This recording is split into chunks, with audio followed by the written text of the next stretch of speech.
बहीण कुणाची भाव कुणाचा हे तर सारे सगळे होय रे मेल्यावरती तुटतील सारे धागे नाही रे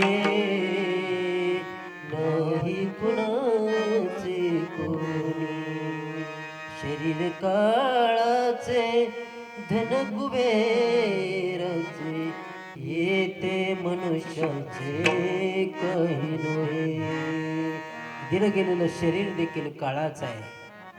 दिलं गेलेलं धन देखील म्हणले असणार आहे त्या ठिकाणी कुबेराचं आहे आज माझ्याकडे आहे उद्या तुमच्याकडे आहे एक ना एक दिवस धनाचा देखील संचय संपणार आहे हे शरीर देखील असणार एक ना एक दिवस जाणार आहे कुणीच कुणाचं नाही फक्त आपल्या मरणाची वाट बघण्याकरता सगळी तत्पर आहेत असं कधी झालंय का व्यक्ती मरण पावला गेला आणि त्याच्या मरणाकरता सरपणच मिळाला नाही त्याला अंतविधी करण्याकरता सरपण मिळालं नाही असं कधी झालंय का सरपण तयार आहे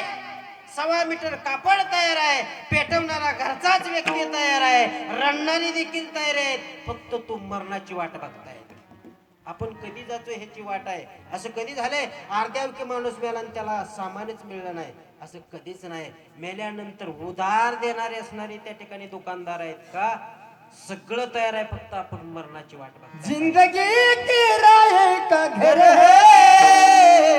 एक ना एक दिन बदलना पड़ेगा एक दिन बदलना पड़ेगा बहुत जब तुझको बहुत जब तुझको आवाज देंगे घर से बाहर निकलना पड़ेगा घर से बाहर निकलना पड़ेगा जिंदगी किराए का घर है एक ना एक दिन निकलना पड़ेगा मौत जब तुझको आवाज देगी से बाहर निकलना पड़ेगा ज्या दिवशी असणारा आपल्याला काळ असणारा बोलवणार आहे ना त्या दिवशी आपला इथला अधिकार संपलेला आहे ह्याचाच विचार करून जरी जीवन जगलं ना ते जीवन असणारं त्या ठिकाणी सार्थक ठरलं जातं आपलं चिंतन चाललं होतं लाल चिरकुटाच्या ठिकाणी बांधलं गेलेलं असणारं जग गाठोड्या त्या गाठोड्याकडे बघून आई रडते दशरथ राजाचा असणारा त्या ठिकाणी आस्ते होत्या रामप्रभूला सांगितलं रामप्रभू अरे ज्याच्या करता मी रडते असं तू म्हणत होता ना त्यात तुझ्या वडिलाच्या आस्तेत बघ आई 14 वर्ष माझ्या असणाऱ्या दशरथ राजाच्या आस्ती ठेवल्या गेल्या एक ना एक दिवस आस्ती देखील विसर्जित कराव्या लागतील असं म्हटले आणि त्या आस्तीचं जे गाठोड आहे ते गाठोड असणं रामप्रभूने हाताच्या ठिकाणी घेतलं अयोध्या नगरीच्या ठिकाणी शरई नावाची नदी आहे शरई नावाच्या नदीच्या ठिकाणी ते गाडगं घेऊन आले आणि गाडगं घेऊन आले गेले पाण्याच्या ठिकाणी ते गाडगं पालतं केलं गेलं शरई देखील त्या ठिकाणी थरथर थरथर थरथर कापू लागली गेली का अहो दशरथ राजाच्या आस्तेवर त्या जगाचा पाप विसर्जित करण्याकरता आता आस्ती देखील त्या ठिकाणी थरथर थरथर असणाऱ्या विसर्जित करत असताना वाहू लागल्या गेल्या त्या दिवशी पुन्हा कौशल्याला रामप्रभूने विचारलं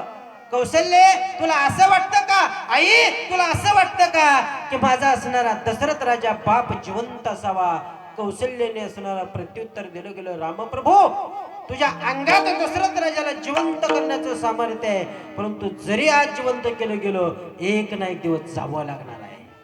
मग आज तुझ्या हातानं आस्ती विसर्जन होतंय याच्यासारखं दुसरं महत् पद्धतीचं भाग्य नाही आहे असं जर का आपण जीवन जगलो गेलो जगद्गुरु तुकोबराय सांगतात या माध्यमातून जर का आपण असणारं जीवन जगलो गेलो मग जीवनाला देखील धन्यता प्राप्त होते मग धन्यता प्राप्त झाल्यानंतर त्या आयुष्याच्या साधनेनं आपण काय करावं अभंगाचं 3रं चरण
सचिदा